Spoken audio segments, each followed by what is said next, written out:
The League of Legends European Championship, or LEC, has parity on the leaderboard in the 2020 Spring Split, which is a contrast from the North American LCS, which has a clear frontrunner in Cloud9.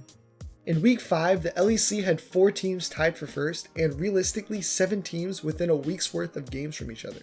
After Week 6, there is still 3 teams tied at the top, with only 3 weeks left before the playoffs. It honestly feels like any of these teams could take first place in the regular split, leaving fans wondering who really is the best team in the LEC. But what's really intriguing about the LEC to me is that not only are the teams currently close in skill, but they are executing on their own playstyles that I feel are unique to the strengths of each team. It's exciting to see different takes on what each team perceives to be the best way to win a game, rather than just copying what the perceived best team is doing. To put what I'm saying into perspective, let's just take a look at the stats from these 3 teams tied for first place in the LEC. Starting with G2, the stats show us that G2 has an aggressive playstyle, leading the league in kills per minute, first blood percentage, and being able to crack the outer 3 towers first quickly to generate a gold lead. However, compared to the other top teams, they have a low priority on neutral objectives, not interested in the early dragons and not taking barons in order to close out games. They snowball their leads in the early game, putting themselves ahead by so much that they don't even need baron buff to destroy the nexus. On the other hand, Origin is the opposite of G2. They have one of the slowest average game times in the league and lowest kills per minute.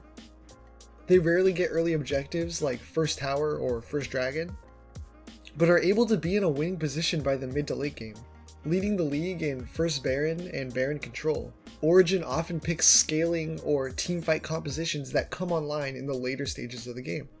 And then the last team in the 3-way tie for first is Fnatic, which seems to be the most balanced team on the top of the leaderboard, being aggressive by having the lowest average game time and the second highest kill per minute in the game. But they are still able to maintain strong neutral objective control with Dragon and Baron in the majority of their games. Just by looking at the stats, we can identify key differences in the team philosophy among the top teams. However, despite all these differences, these 3 teams have the same record. When watching the first 6 weeks back, the stats paint a pretty accurate picture for the most part. G2's gameplay is exactly like the stats are telling us. They love to fight, constantly taking skirmishes and coming out ahead. I mentioned that G2 had low neutral objective control, and it's because they are so far ahead that they don't even need it. Multiple games this split, they have cracked open the enemy base before Baron is even a consideration. In one game, they win without taking a single dragon or baron. G2 is extremely aggressive and knows how to continuously push their advantages to close out games. In contrast, Origin is a much slower paced team. Even in the games where they are far ahead, they are not getting anywhere near as many kills as G2. For instance, in their game against Rogue, they take an inhib at 23 minutes with only 4 kills, where G2 had almost 20 kills in the same amount of time in their win against SK. In other games, they are slightly behind going into the mid game, but they are happily farming to get their power spikes. Once their composition has scaled into the mid game, they look for fights that they can win and turn onto Baron afterwards to close out the game. They have a slow and methodical approach to the game, only really having to win a handful of fights in the entire game once the big objectives such as Dragon Soul and Baron become relevant. And then Fnatic, who is somewhere in the middle, having the fastest game times in the league but putting more priority on the neutral objectives. They get leads all over the map and then take fights once they are confident in winning one.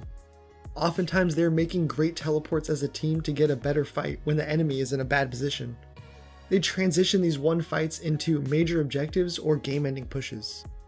Having a tight leaderboard makes each regular season game exciting because the playoff seeding is extremely important, especially for the first place spot because in this year's format they get to choose their opponent in the first round, which could prove to be pretty important seeing that the standings are already so tight at the top. The LEC playoff race is on, and I think there is a legitimate case for multiple teams being able to take first place in the regular season.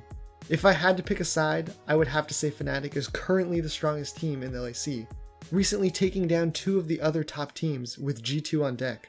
They look strong in just about all facets of the game, but if we're being real, the best team today may not be the best team come playoffs.